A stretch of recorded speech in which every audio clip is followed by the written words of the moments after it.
There are promises that God has given to people in this house that are going to start to come to pass. You've been holding on to those promises. You haven't seen anything come to pass yet. But I encourage you today, if you keep holding on to those, they are going to come to pass. We've been waiting patiently for those promises to be fulfilled. And those promises are just on the horizon. Those promises are going to take place. God's promise was already given. We're going to look at a story. It's a story that Pastor actually alluded to a couple weeks ago. And I leaned over to my brother and I told him, I says, Pastor needs to move on a little bit because he's touching around where I'm at. But Numbers chapter number 13, looking at verses 1 and 2. In Numbers 13 it says, And the Lord spake unto Moses, saying, Send thou men, that they may search the land of Canaan, which I give unto the children of Israel.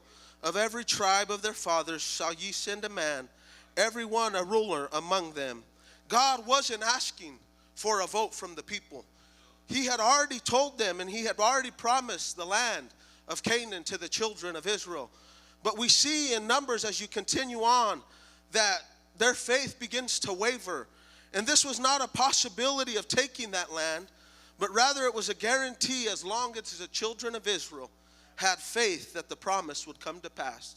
It says, which I give unto the children of Israel. It didn't say it's a possibility. It didn't say maybe in 50 years. He's saying, which I give unto. The mission was reconnaissance, not negotiation. They were to go to the land of Canaan to see what it was going to take to overtake the land of Canaan, but rather they turned it into a negotiation with God. And many promises in our life are not pending, not promises that God has made and they're just waiting for an answer, but actually they're waiting on the obedience that we have. An obedience to the word of God, obedience to what God is telling us to do. God has spoken over your life, over your family, this church, and we're walking. We need to start walking in those promises, the promises that he's given for our life, for our family, and for our church. It's time that we start walking in those promises. It's not time to start seeing how we can get those promises to come to pass. It's not time for us to start moving the puzzle pieces and saying, you know what, God, I think it'll work out this way, or I think this is the way that you need to provide it. But rather, it's time we start saying to God, we're trusting in your will and in your way. We're not worried about how it happens, God. We're not worried about how long it's going to take. But rather, I'm going to say, God, I'm putting it in your hands. God, I'm going to wait till it comes to pass because I know it is going to happen.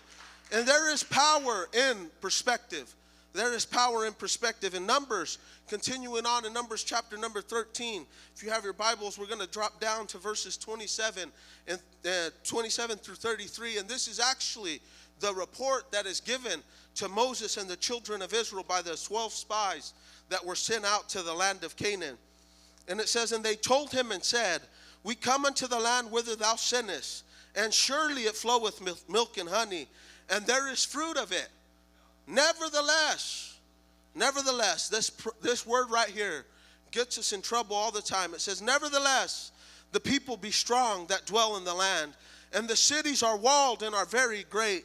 And moreover, we saw the children of Anak there. The Amalekites dwell in the land of the south, and the Hittites and the Jebusites and the Amorites dwell in the mountains, and the Canaanites dwell by the sea and by the coast of Jordan. And they just begin to list all the things that they seen wrong in the land of Canaan. However, there was a man by the name of Caleb.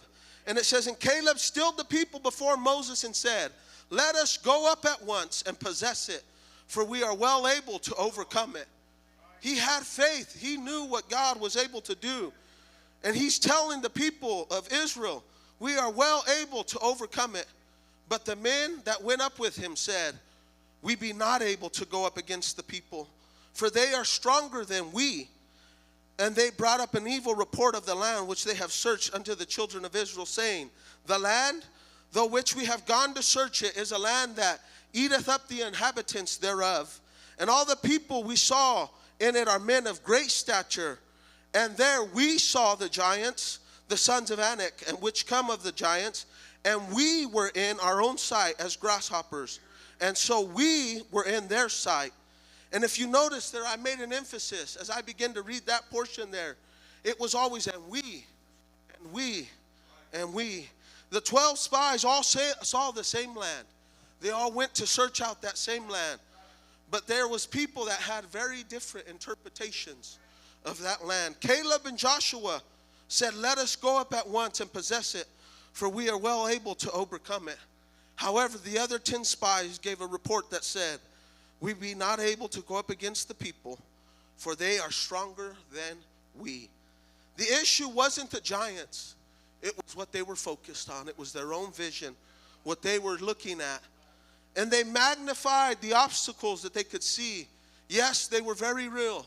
But they began to focus and put an emphasis on those things. And they began to point out, look at how tall those giants are. Look at how great the walls of the city are. And they minimized the God that they serve and what he was able to do. Their words betrayed their perspective. It says, and we were in our own sight as grasshoppers. We need to be careful to not look at what we're going through in our own eyes. But rather, we need to look at it through the eyes of God. When we look through our own eyes, we say, there's no way that's possible.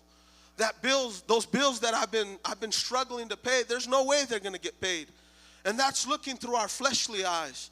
But when we begin to look through the eyes of God, God makes a way. There's things and blessings that God begins to pour out when we look through his eyes. Fear interprets facts to fit its unbelief. Yes, there were giants. Yes, the cities were walled. But faith says if God promised it, then he will provide for it. Somebody needs to hear that today. If God's given you a promise, he will provide the things that you need to see that promise come to pass. I came to remind Calvary Apostolic Church that God has made some promises to this church that are going to come to pass. There's going to be loved ones that we see coming back to the house of God, and they're going to give their lives to God. There's going to be miracles that we're praying for that are going to turn this city upside down. And when they come to pass, people are going to flock to this church because they want to see what is happening at Calvary Apostolic Church. There's times where we need to remember the track record of God. Caleb and Joshua saw those same giants. However, they remembered Pharaoh's defeat.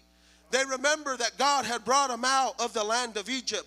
They can go back to when they were standing at the banks of the Red Sea. And in Exodus 14:16 it says, but lift up thy rod and stretch out thine hand over the sea and divide it, and the children of Israel shall go on dry ground through the midst of the sea. They seen manna provided from heaven by God. In Exodus chapter number 16, verse number 4, it says, then said the Lord unto Moses, behold, I will rain bread from heaven for you, and the people shall go out and gather a certain rate every day, that I may prove them whether they will walk in my law or no. Faith looks back at God's past victories to face the future challenges. Remember what God has done for you so you can believe what he will do. There's times in our lives where we have to step back and say, I remember when God healed me from this. I remember when God delivered me from drugs and alcohol. When you're going through some situations and circumstances, you have to go back and say, God, I remember the things that you've already done for my life. When God does something for us, those are things that we need to share with others.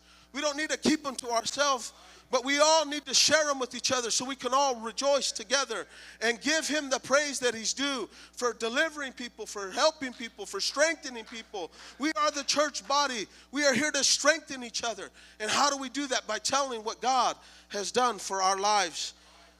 Amen. Just as something that I want to share with you, Sister Andrea's mom, she's been coming to our home fellowship, and I guess now technically too, it's my grandparents.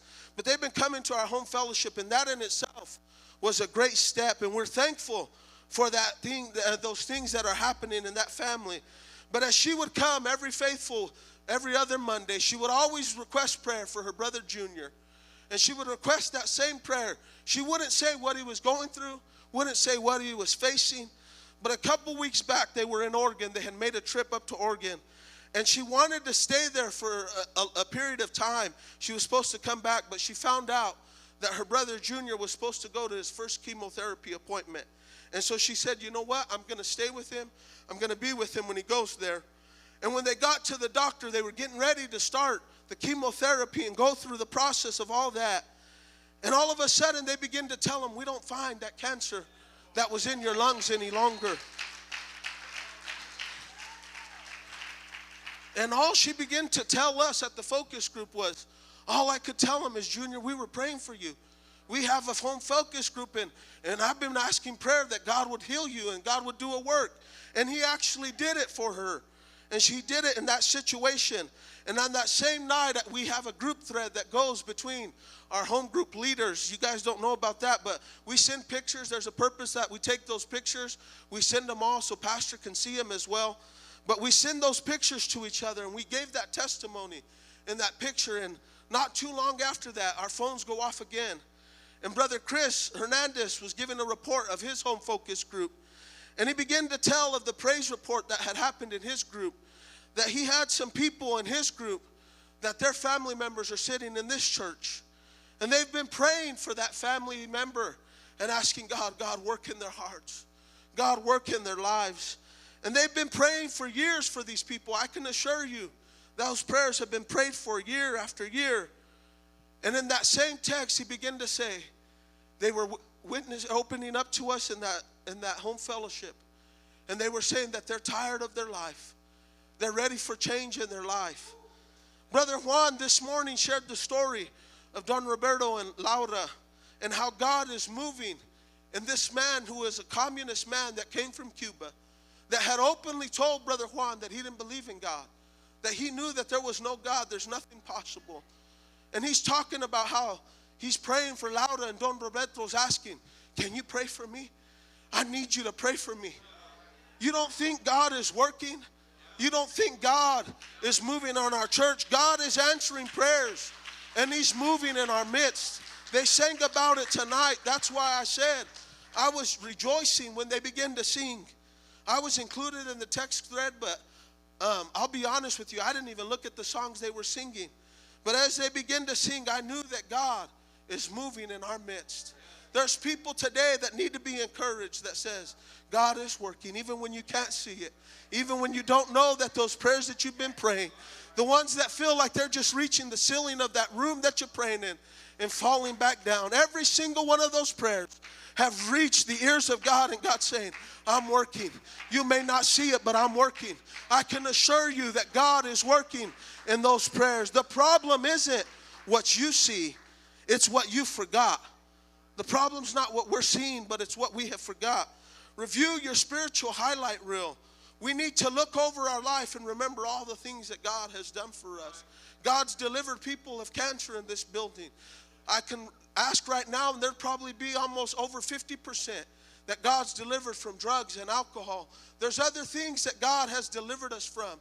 And so how come when we face situations, we face circumstances, we begin to minimize because of our perspective what God is able to do for us? We feel like our problem that we're going through or what we're facing is too great for God to handle. You're missing out on promises because of your perspective. Don't forget the miracles that have happened in the middle of your mess. There's times where you're going through something, but God will just drop a little nugget. And you're struggling, you're saying, man, I don't know if I can make it.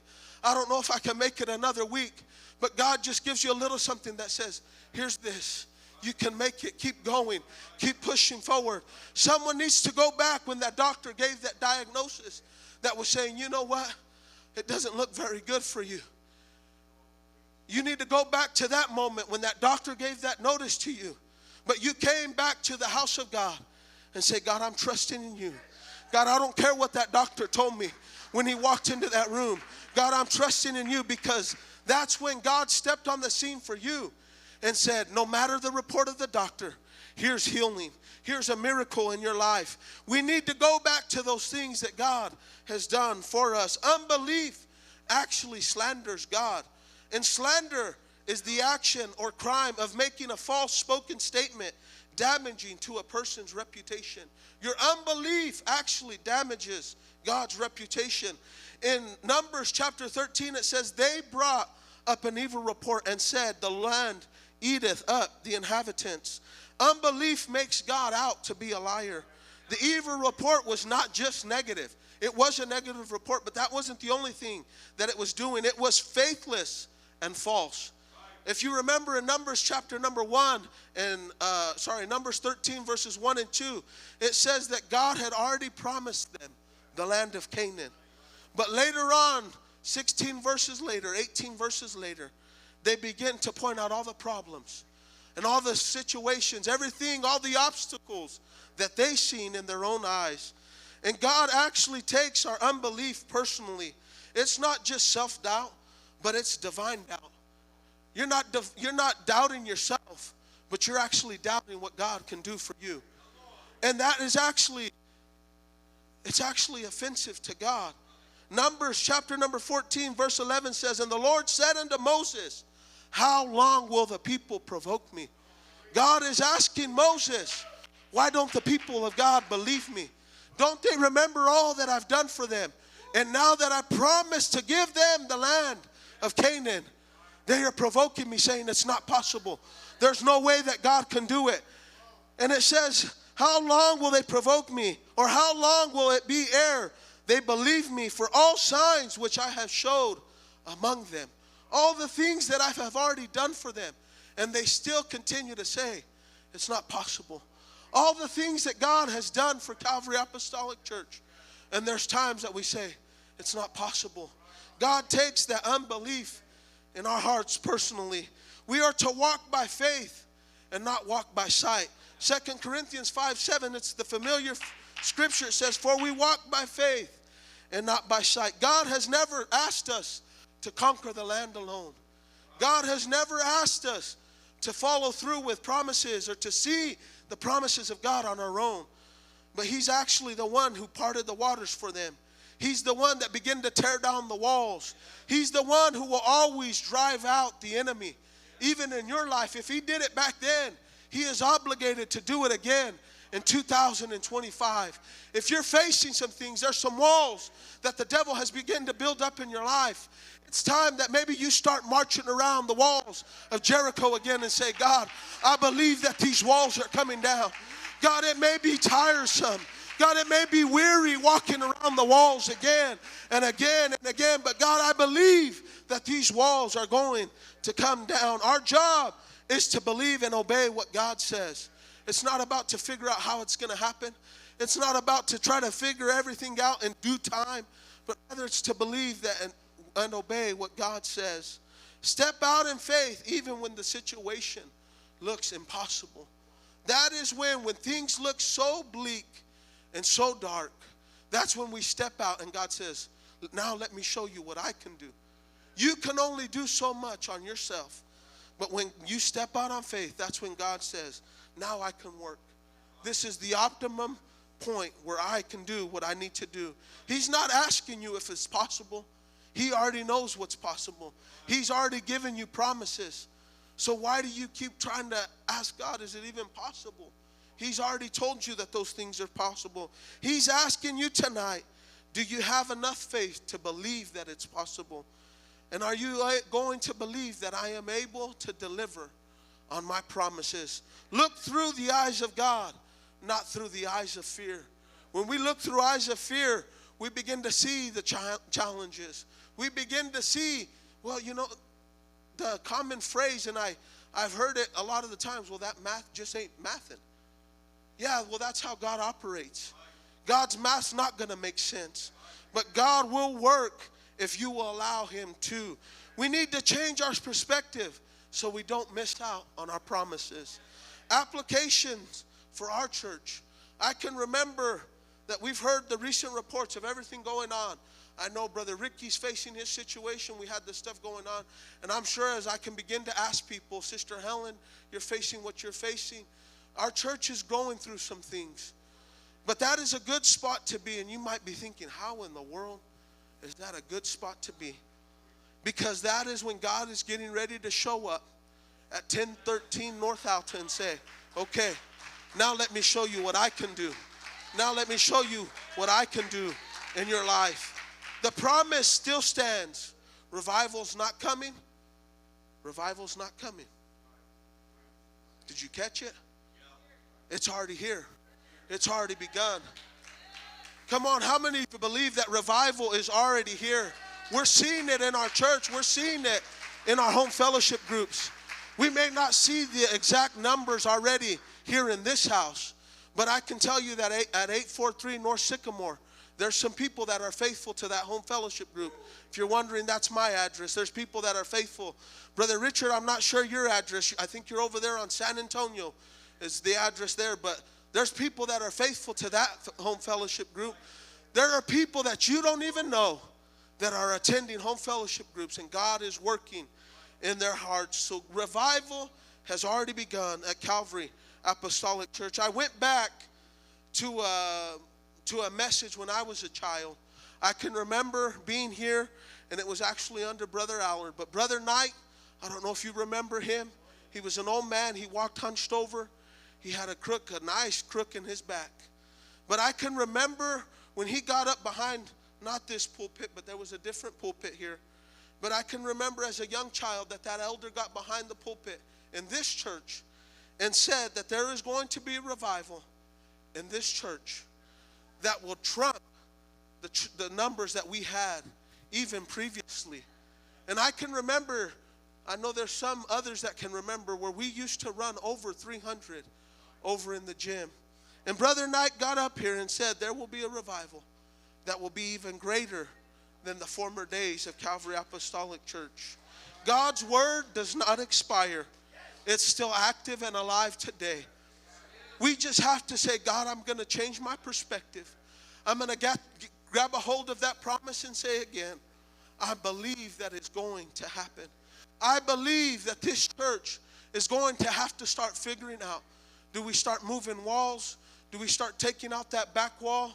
Pastor said it this morning, do we start looking at buying a different building? Because revival is here and it is going to happen. We must shift our focus. We must shift what we are looking at. From the giants that we face, from the things in our lives that we are going through, to the God who made the promises to us. Yes, what we are going through is real. I'm not trying to diminish anything that we're facing, because it is real. We are facing some things. However, it's not greater than the God that we serve. Nothing that we are going through today is greater than the God that we serve. From fear to faith. When fear begins to try and creep its way in, we need to remember what God has already done for us. We need to start to say, God, those things that are happening, I'm not going to let those things begin to cloud my vision. Those giants that are standing right in front of me, I'm going to be like David and say, God, it's time that you guide this stone. It's time that you defeat this giant. It's not my will. It's not what I can do, but it's what God can do for us. And I'm coming to a close. If Sister Kayla wants to come up to here, to the top. What promises have you stopped pursuing because of how things look in your life right now? What things have you given up on?